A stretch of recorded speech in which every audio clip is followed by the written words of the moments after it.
Dans cette vidéo, je vais vous expliquer comment remettre de l'ordre dans votre vie et votre esprit en 30 minutes. Vous savez, ce sont ces moments quand par exemple nos problèmes s'accumulent, semblent rester bloqués dans notre tête et on n'arrive pas à les résoudre. Quand les petites tâches qui s'accumulent deviennent des montagnes. Quand on n'a plus le temps pour rien, nous allons voir ensemble les questions que nous pouvons nous poser et les actions à mettre en place pour nous sortir de cette situation.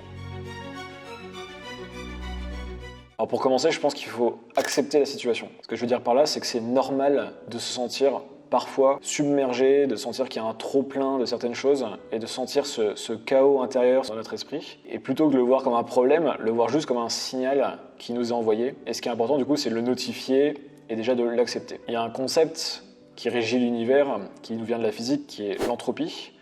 C'est l'idée, pour résumer grossièrement, que tout organisme, tout système va avoir tendance à se désagréger, à devenir chaotique avec le temps qui passe. Prenons l'exemple d'une maison. Si vous ne prenez pas le temps de la nettoyer, de la ranger, vous allez rapidement vous retrouver avec pas mal de poussière, pas mal de choses qui traînent à droite à gauche, et vous allez ressentir justement ce chaos à l'intérieur de la maison. L'entropie, c'est exactement ça, et c'est ce qui se passe dans notre esprit lorsqu'on ne prend pas le temps de remettre en ordre nos idées, de questionner notre situation et de mettre en place des choses pour pouvoir gagner en clarté. Néanmoins, il faut le prendre avec sérieux parce que si vous ne faites rien pour changer cet état, c'est bien possible que vous restiez dans une espèce d'état second et que vous ne soyez pas dans vos meilleures capacités pendant des jours, voire pendant des semaines. C'est justement ce qui m'est arrivé il y a quelques jours, c'est pour ça que je fais cette vidéo. Je l'ai pu le vivre en vrai, comme je disais, moi ça m'arrive peut-être une fois par mois d'avoir ces situations à gérer.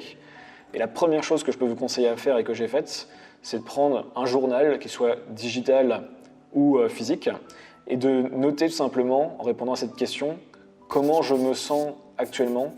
Qu'est-ce qui m'embête? Et là, vous ne jugez pas, vous prenez 10-15 minutes et vous notez tout simplement tout ce qui vous vient par la tête. Je me sens pas très bien parce que je suis dispersé dans mon esprit à cause de telle chose. J'ai telle sensation, moi, telle émotion qui émerge.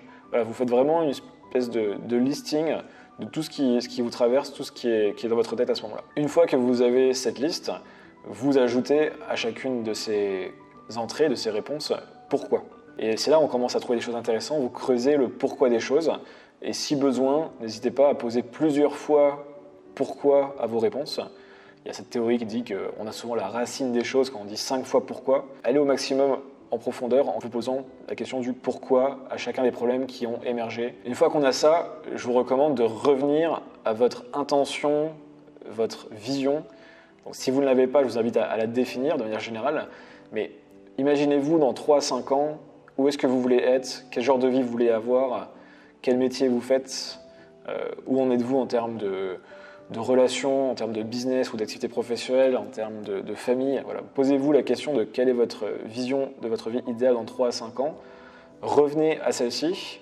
Dans mon cas, par exemple, c'est de construire une école en ligne, et même physique, que j'appelle celle des philopreneurs. C'est à cela que je m'attelle, du coup, à un horizon de 3 à 5 ans. Et tous mes projets que je suis en train de développer depuis quelques années, et notamment au moment où j'enregistre cette vidéo en 2024, vont aller dans cette direction, cette intention de construire cette école des philopreneurs.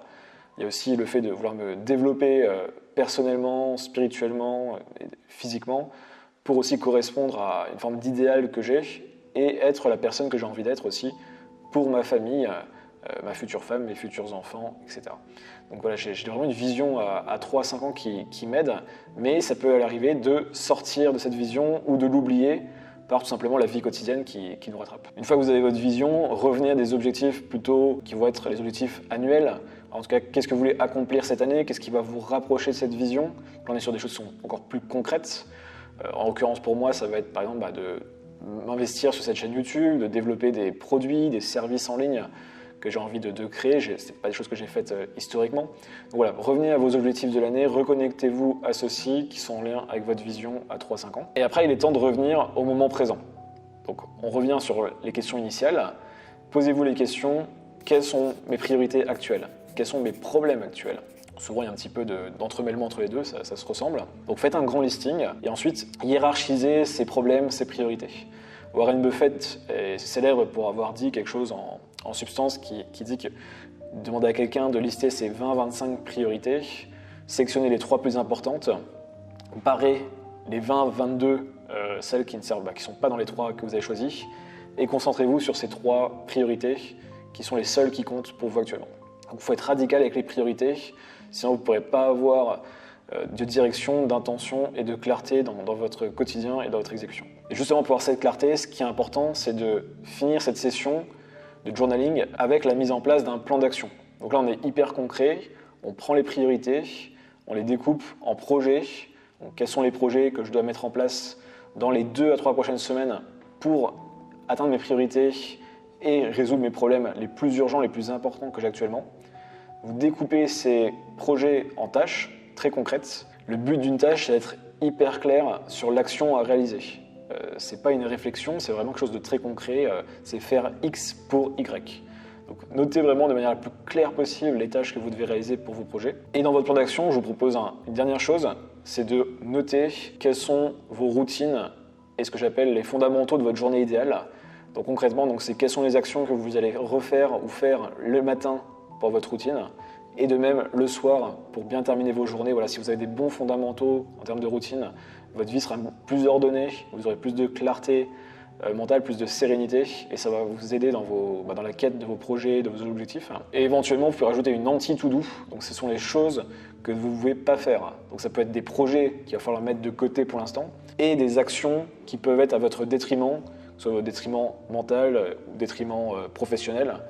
Peu importe, voilà, tout ce qui est néfaste à votre progression et votre élévation personnelle. Si vous avez mis ça en place, normalement, vous allez avoir une bien meilleure clarté sur ce que vous voulez faire, où vous en êtes et comment atteindre ces objectifs, ces intentions. Comme je vous disais, j'ai fait cet exercice il y a quelques jours. Ça m'a permis notamment de prendre du recul sur ma situation, de me reconnecter au pourquoi de mes projets, de me rendre compte qu'en réalité, j'avais moins de problèmes que ce que j'avais avant de les mettre sur papier. Mais c'est juste que les problèmes en fait tournaient en boucle et me donnaient l'impression d'être très nombreux. Ça m'a permis aussi de remettre de l'ordre dans mes priorités et mes projets. Et enfin de me sentir plus serein et motivé après avoir fait tout ce tri et cette espèce de reset mental, comme je vous disais, en à peine 30 minutes. Lorsque vous aurez cette sensation de chaos, que ce soit dans votre vie ou dans votre esprit, repensez à cette vidéo, revoyez-la et mettez en place justement tous les éléments que j'ai mentionnés dans la vidéo. Et je vous laisse avec une autre vidéo dans laquelle je vous donne des clés, des pistes en tout cas, pour pouvoir mieux structurer vos journées, pour mieux les apprécier et avancer dans vos projets. Donc je vous laisse avec celle-ci et je vous dis à très bientôt. C'était JCK.